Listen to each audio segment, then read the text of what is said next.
ഇറാനാണ് American സാമ്രാജ്യത്വത്തിന്റെ നോട്ടപ്പുള്ളിയെങ്കിൽ നാളെ മറ്റൊരു പരമാധികാര രാഷ്ട്രം അതേ വിധിക്ക് ഇരയാകുമെന്ന് ചരിത്രം നമുക്ക് നൽകുന്ന പാഠമാണ്.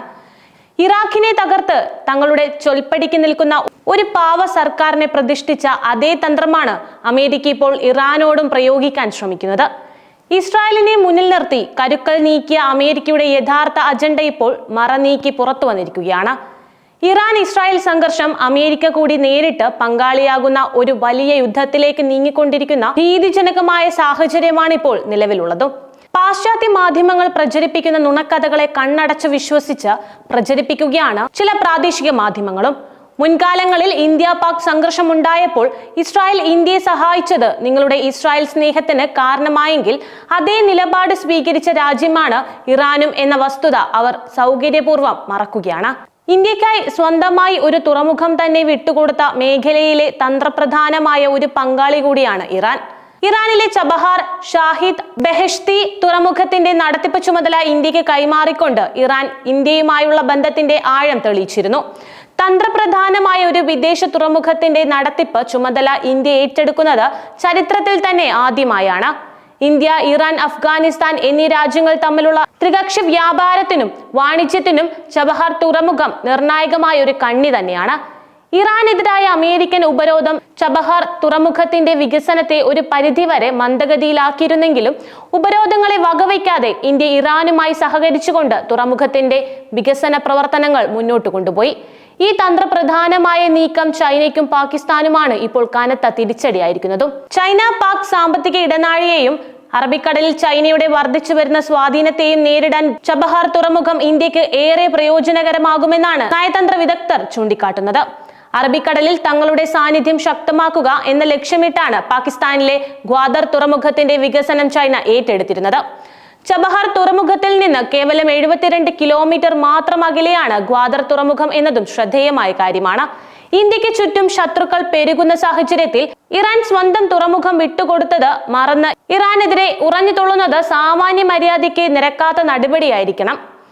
ഇറാൻ ഇസ്രായേൽ സംഘർഷത്തിൽ ഒരു പക്ഷവും ഇന്ത്യ ഇതുവരെ പിടിച്ചിട്ടില്ല എന്ന ദേശീയ നിലപാടെങ്കിലും സംഘപരിവാർ പ്രൊഫൈലുകൾ അംഗീകരിക്കേണ്ടതുണ്ടാവും. ഇസ്രായേൽ എന്തിനാണ് ഇറാനെ ആക്രമിച്ചത് എന്ന് ലോക ജനതയ്ക്ക് ബോധ്യപ്പെടുന്ന ഒരു മറുപടിയും ഇതുവരെ ഇസ്രായേലിനും അമേരിക്കയ്ക്കും നൽകാൻ കഴിഞ്ഞിട്ടുമില്ല. നിരവധി രാജ്യങ്ങളിലെ ഭരണം അട്ടിമറിച്ച അമേരിക്ക ഇറാനിലും ഭരണം അട്ടിമറിക്കാനും ഒരു പാവ സർക്കാരിനെ വാഴിക്കാനുമാണ് ഇത്തരം നീചമായ പ്രവർത്തികളിൽ ഏർപ്പെട്ടിരിക്കുന്നത് എന്ന രീതിയിലുള്ള വിലയിരുത്തലുകളും ഉണ്ട്. മുൻപ് ഇറാഖിൽ ചെയ്തതിന്റെ മറ്റൊരു പതിപ്പാണിത്. ഇത്തവണ ഇസ്രായേലിനെ മുൻനിർത്തിയാണ് അമേരിക്ക കളിച്ചിരിക്കുന്നതും. ഇന്ന് ഇറാൻ ആണെങ്കിൽ നാളെ മറ്റൊരു രാജ്യം അമേരിക്കയുടെ ലക്ഷ്യമിട്ട് വരും. അമേരിക്കൻ ആയുധ വിപണി അവരുടെ ഭരണത്തെ നിയന്ത്രിക്കുന്നിടത്തോളം കാലം ഈ പ്രവണത തുടരുക തന്നെയാണ് ചെയ്യുക. റഷ്യ യുക്രൈൻ സംഘർഷം പോലും അമേരിക്ക സൃഷ്ടിച്ചത് അവരുടെ സാമ്പത്തിക താല്പര്യങ്ങളും ആയുധ വിപണിയുടെ സമ്മർദ്ദവും കാരണമാണ്.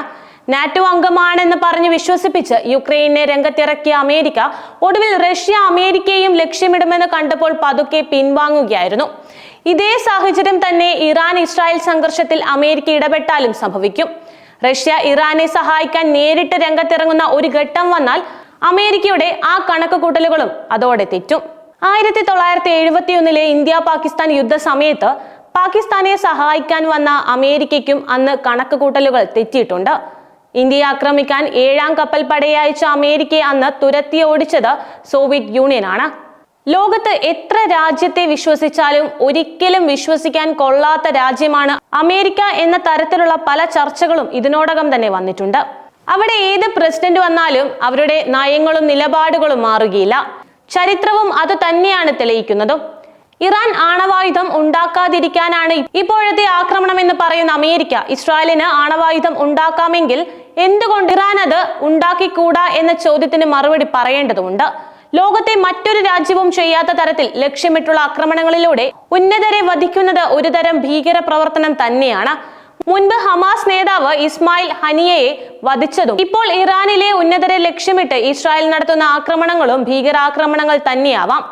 ഈ പോക്ക് പോയാൽ നാളെ ലോകത്തെ ഏത് ഉന്നതരെയും ഇസ്രായേലിന്റെ ചാരസംഘടനയായ മൊസാദ് വധിക്കും. ഇറാനിലെ എല്ലാ ആക്രമണങ്ങളുടെയും പിന്നിൽ പ്രവർത്തിച്ച മൊസാദിന്റെ ആസ്ഥാനമാണ് ഇറാൻ ഇപ്പോൾ ആക്രമിച്ച് ചാമ്പലാക്കിയിരിക്കുന്നതും.